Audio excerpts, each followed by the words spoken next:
ka na, Pasko'y dumating.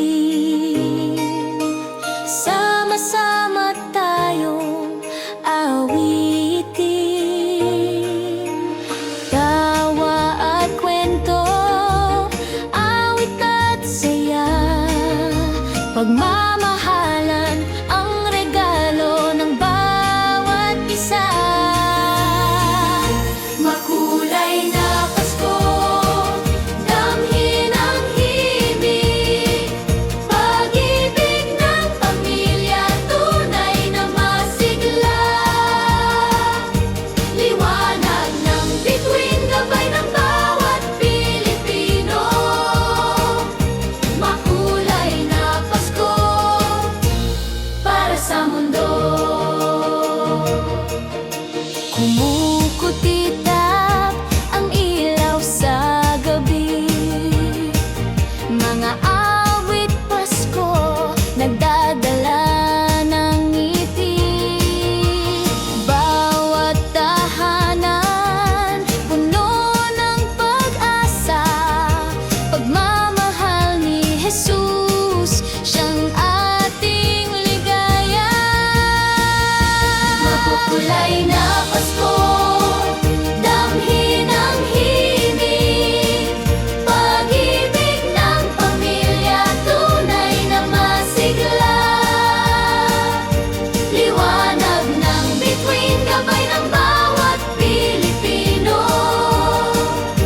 Makulay na Pasko para sa mundo.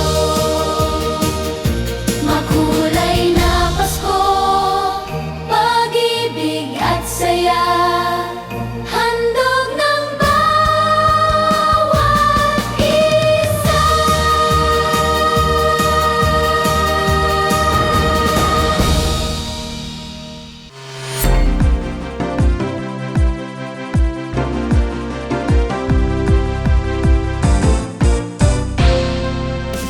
Fun and laugh, nood ka na dito. Fun and laugh, at na-ma-enjoy mo. Fun and laugh, masaya dito. Fun and laugh, tutok na tayo. Kung gusto mo na tumawa at malimutan ng problema, Fun and laugh nandito na, magbibigay sigla. Kaya't halika na, kung nais mong lumigaya, tara na, tumutok ka na. Fun and laugh, nood ka na dito. Fun and laugh, at na-ma-enjoy mo. Fun and laugh, masaya dito. Fun and laugh, tutok na tayo. Kung gusto mong iyong araw ay maging makulay, Fun and laugh nandito na, magbibigay buhay. Kaya't halika na, kung nais mong lumigaya, tara na, tumutok ka na. Fun and laugh, nood ka na dito. Fun and laugh, at na-ma-enjoy mo. Fun and laugh, masaya dito. Fun and laugh, tutok na tayo. Fun and laugh, nood ka na dito.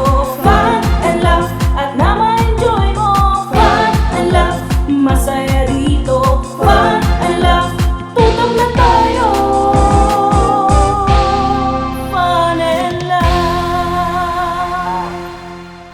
Good morning mga ka-fun barkada!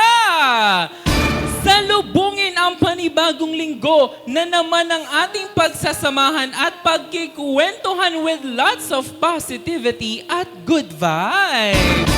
Siyempre, hindi kompleto ang good vibes kung wala ang ating fun barkada na si Hot Guapito Dex at komedyanting Kikay Sugar!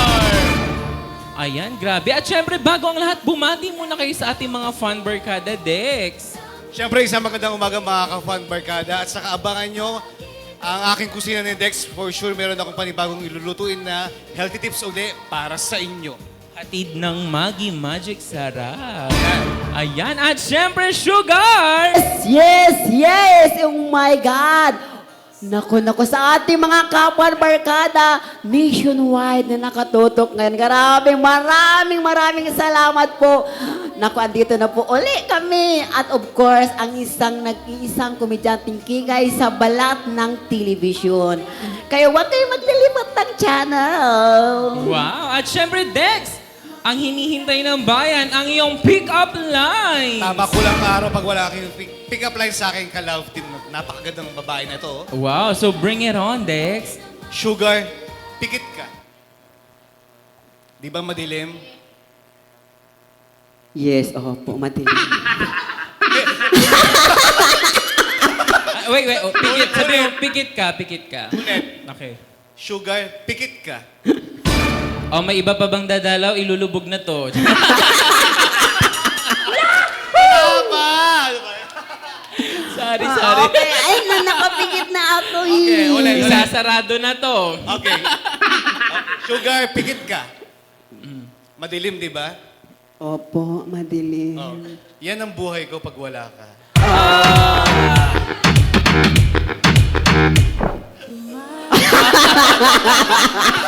Oh, Sugar, sagutin mo yan ngayon. Sumagot ka ngayon. Oh. Dex, Oh. Bakit? araw, Sige. araw ka ba? Bakit? Bakit? Kasi pagsikat pala ng araw, ikaw na ang nasisilayan ko.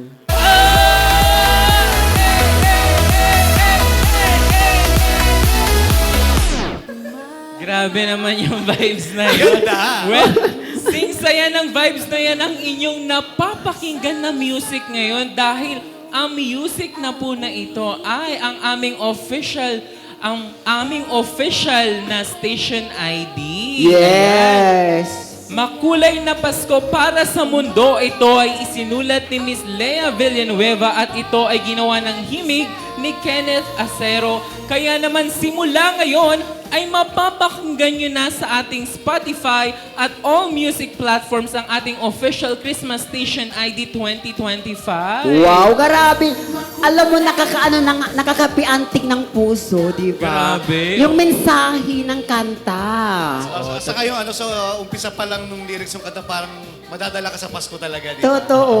Kumbaga yung unang beat pa lang, no, mararamdaman mo yung spirit ng Christmas. And it's really a privilege and honored po na makasama kami for the first time na sa isang Christmas Station ID ng ating home network ng Of Pinoy Extreme course. Channel. Lalong-lalo na sa ating Dex, sa ating mga OFW na nagtatrabaho sa ibang bansa, na pag mapakinggan to ang kanta nito, mamimiss nila ang bansang Pilipinas. Yes. And speaking of Christmas, no, dahil paparating na ang Christmas, ano ba ang gusto ninyong ma-receive ngayong Christmas? Dex, ikaw. Ako sa akin kasi, yung simpleng bagay lang na makumusta ako na kung okay ako ngayon, isang malaking bagay na sa akin yung maalala ko ng tao na importante para sa akin. Wow.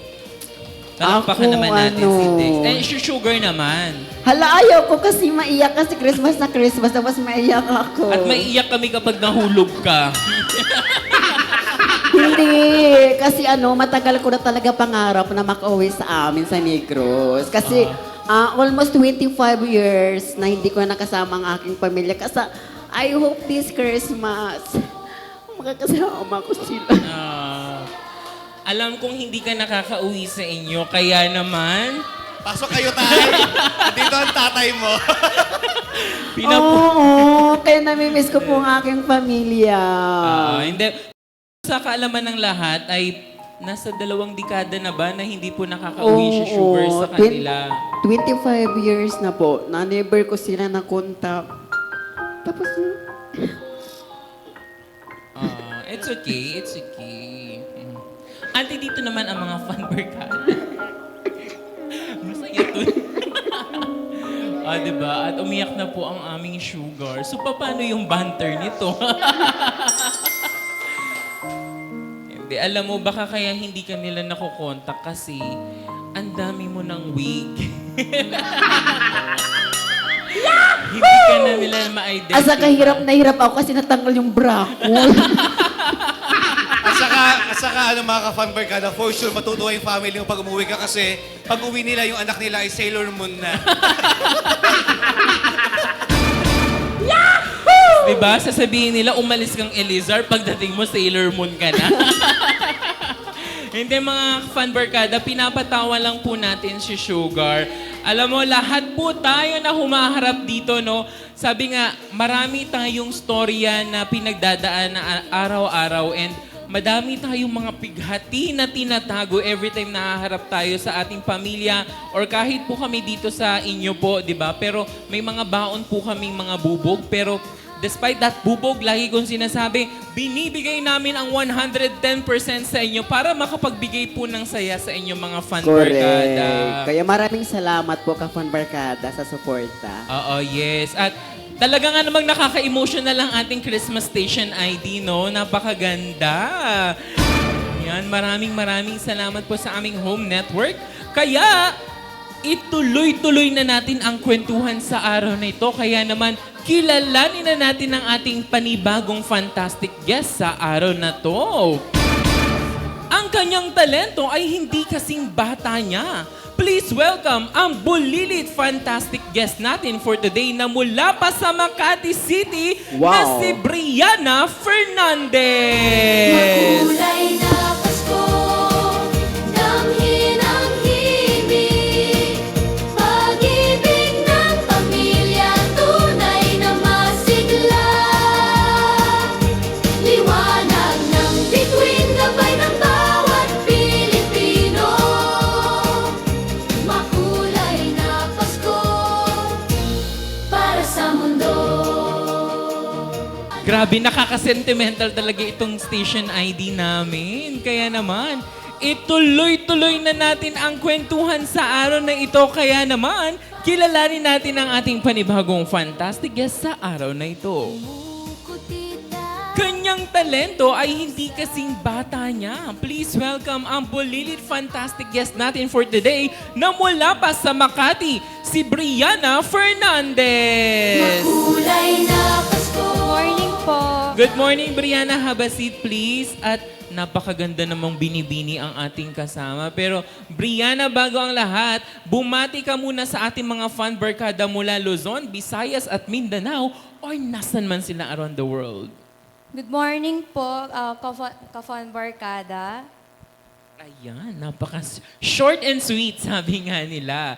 Ayan, so, Brianna, ano ba ang pinagkakabalahan mo sa buhay, anak? Ano po, focus po ako sa ACADS ko kasi sobrang important po sa akin nun. Then, pag wala naman po akong ginagawa, pag may training po kami sa karate and arnis, uma-attend po ako. Kung wala naman po, nagmo-modeling po. Sinabi mo na nagkakarati ka din. Sa ganyang glamorosa, no? Nagkakarati ka. So, ano yung nakapag-inspire sa'yo para pasukin ang mundo ng pagkakarate? Ano po yung father ko? For self-defense, no? Yes po. Okay. Dahil ba yan sa mga nangyayari sa lipunan ngayon? Or para din sa iyo lang, para alam mong protektahan yung sarili mo? Yes po. Okay, very good. Pero eto naman, Brianna, no? Saan mo naman nakuha or ano naman yung nag-motivate sa'yo para pasukin yung pagmomodel? Ano po, at first, na-inspire ako sa schoolmates ko kasi sabi nila, Brianna, ang ganda mo, pwede ka sumali sa mga pageant. Then sinabi ko sa mom ko, then sabi niya, isali kita, magtatanong tayo kay tita mo ng mga pwedeng salihang company na nagmo-modeling. Then nakahanap po kami. Then sinali ako. Wow. Tapos, ito ba ay nung pumasok ka na sa pagmomodel? Kasi di ba parang hindi kasi lahat, di ba? Parang at the early age, parang mararamdaman mo na kung anong gusto mo. Pero nung nandoon ka, meron bang pagkakataon na parang, ay hindi pala pagmomodel yung gusto kong pasukin? Wala naman po kasi open po yung mind ko sa lahat ng experiences. Okay. So, speaking of open your mind, no? Kasi ang nakikita nila parang napakaganda, parang naka-wearing high heels, marunong rumampa, pero gaano ba kahirap ang training dito, Brianna? Ano po, hindi naman siya mahirap kung dedicated ka. kung gusto mo po yung ginagawa mo, hindi ka mahihirapan. Totoo yun. Kapag ka gusto mo talaga yung ginagawa mo, parang hindi importante sa'yo kahit na anong hirap, no? Pero mahirap ba na maglalakad ka ng naka-high heels ka, Brianna? Yes po, naranasan ko mag-high heels ng buong araw, puro takbo. O kamusta naman yung mga paa mo nun? Ano po, hindi po ako makatulog sa gabi sa sobrang Sa sakit. sobrang sakit. Pero ikaw, Brianna, wala ba sa isip mo sa ngayon, ha, na parang pasukin yung mundo ng beauty pageant? Wala po. Wala pa, as in for modeling ka lang talaga Yes sa po. ngayon.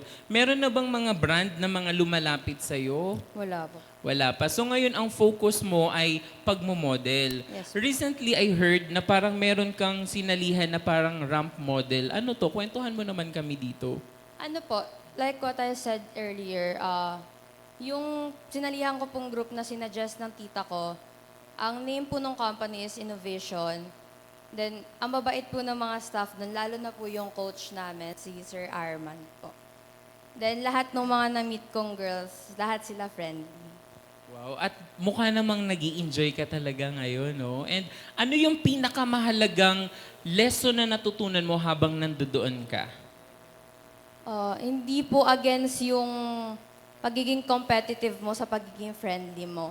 You can be friendly with anyone, pero andun pa rin yung spirits ng pagiging competitive. Oh, I love that. That's very new, no? Na parang it's really hard kasi na pagsamahin yung competitive at saka yung pagiging friendly kasi minsan yung iba nalalamon sila ng pagiging competitive nila, no? Na nakakalimutan na nilang makisama. And that's good na sa ngayon ay may discipline na tinuturo, no? It's not just about glam and glitz. And that's good. And syempre, hindi naman pwedeng hindi natin palalagpasin na hindi mag-sample si Brianna. Mapapaunlakan mo ba kami, Brianna? Yes po. Ayan naman, kaya naman, mga fun barkada, please welcome Brianna.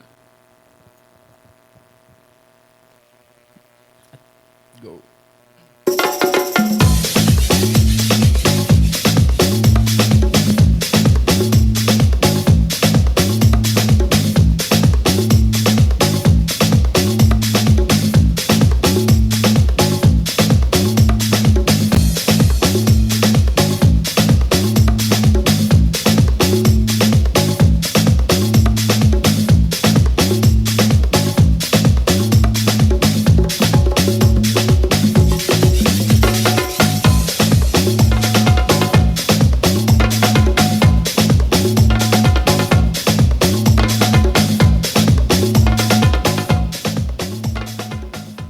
Good morning, everyone. My name is Brianna Fernandez, 14, from Makati City.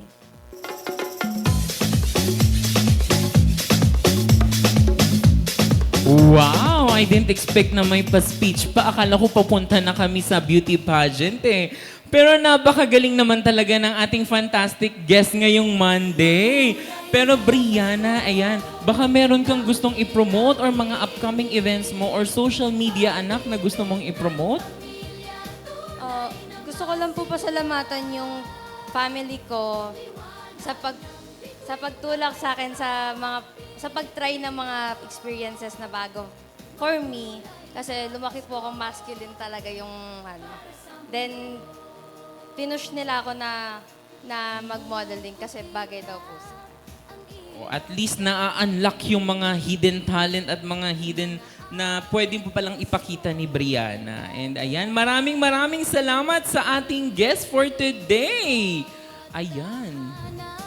Talaga namang napakahusay ng ating fantastic guest for today. Pero sa ating pagbabalik ay magtatagisan na sa pag-awit ang ating mga Real Star contenders sa The Real Star sa pagbabalik yan ng inyong programang sigurado ang fun at sure na sure ang laugh. Ang fun and laugh with Ron!